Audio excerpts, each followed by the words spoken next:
There's a sense in the United States that they are a growing threat. We're close. If we go to a military war, it'll almost certainly be the Taiwan issue. So that could be called containment. I think we want to contain China. Their concerns are mostly the domestic concerns.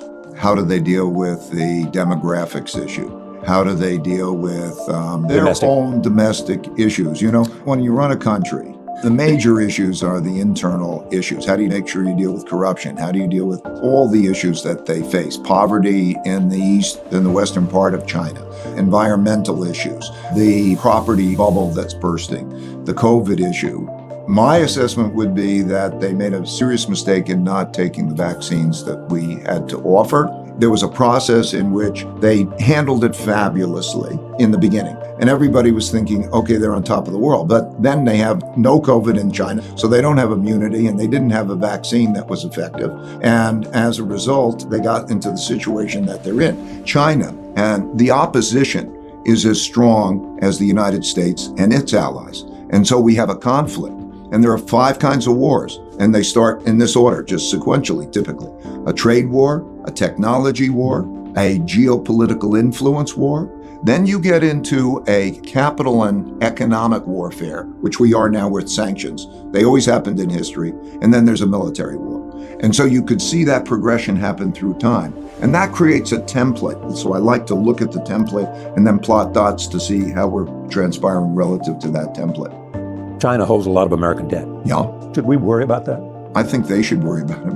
I don't believe that they'll sell the debt. And if they sold the debt, we would, again, like others, just print more money and it would depreciate in value.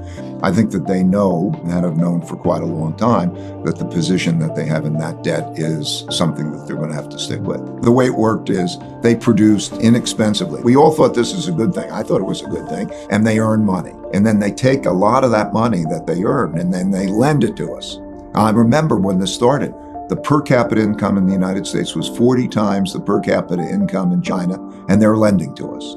So we borrow this money, and they buy our bonds, and I don't know who got the better or worse deal, but anyway, that's what happened. So look at it this way, it's a big thing.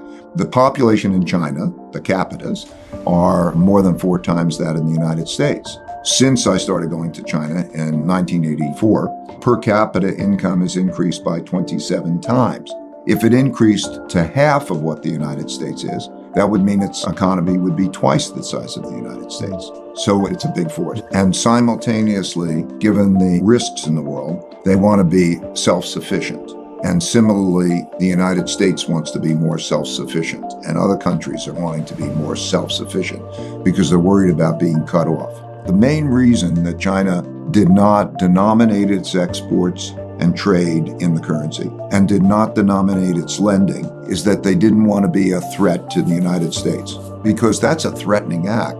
If the United States loses, now we were in a different era then, just to explain it. They became the largest trading country in the world. In other words, did more trade than any other. They could have operated in their currency.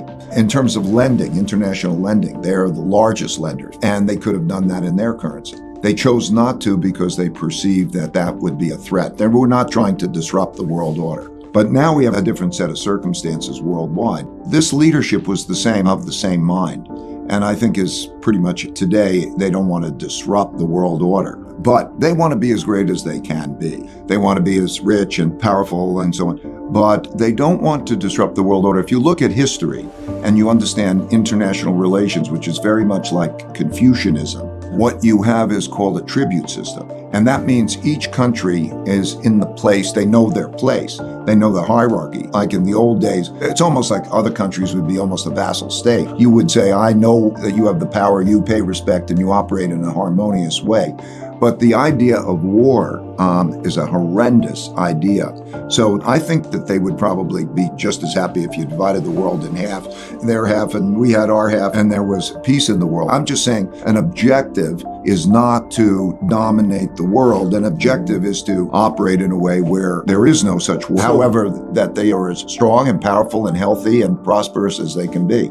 I think it's very difficult for a lot of Americans who hold close to them the treasured. I live the American dream. I know equal opportunity. I know the ability to speak up. I know that those types of values. But it's difficult for other Americans to understand why they have a different point of view about what works better. A very good example of a cultural case. I think it was the NBA team. An individual spoke out on Hong Kong. And the Chinese not only punished that team, but they punished the NBA.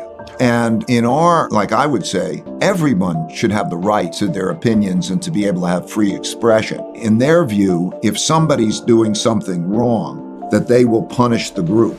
They'll punish the family because the group is supposed to be responsible for that. They don't understand it from the internal values way having to do with Confucianism, the history, why it's more autocratic, top-down, what they believe about democracy. The Chinese leadership is paranoid mostly about maintaining the power of the Communist Party. Well, they would view that as very similar to us saying the power of the Constitution, because that is the system, that's the order. In 1949, they made a system. And that's the system. When we think of party, we think of that same multiple party type of thing. They think of it as very top-down, very hierarchical, and it's like the family. Vice President of China, Wang Qishan, described it to me. He said, it's top-down, Americans are bottom-up. And the question is, by the way, we have this issue, are we fighting for that ideology? These are bigger questions. Are we fighting for a democracy and capitalism? Or do we believe that others can find their own approaches and may the best approach win out? That becomes a big question as we pursue it. So that is their approach. It may not be my approach. They will not give that approach up any more than Americans would give up the Constitution, let's say, or their freedom of speech up. So we just have to understand it's like a religion. You know, as we have different religions all around the world, they're deeply held beliefs, and each believes in that they're going to get the right outcomes by pursuing them. And what do you do about that? There's also the question of human rights. And clearly, the Chinese have a different view than a lot of people around the world. How do you approach that? Well, there's me and there's every one of us. It's a cosmic question. Every one of us who buys products, or all the businesses that are operating and interacting with China or operating in many countries, I could list the number of countries, the interconnectedness of the relationships with China. We import 22% of our manufactured goods comes from China. If you're buying your Apple or you're buying your sneakers, you're in a position that's somewhat similar to me in terms of thinking about what the issues are. What I do is I rely on the guidance of the government, both governments. I think in studying their dynasties, I studied the Tang dynasty, which is around 600, and I studied also other societies. It is the things that I've talked about before. It is in broad-based education. That Confucian system was the first meritocracy that came in to create broad-based education, and then they would have exams, and the people who would get the jobs would be the people who were the most capable, and they got away from corruption and those types of things.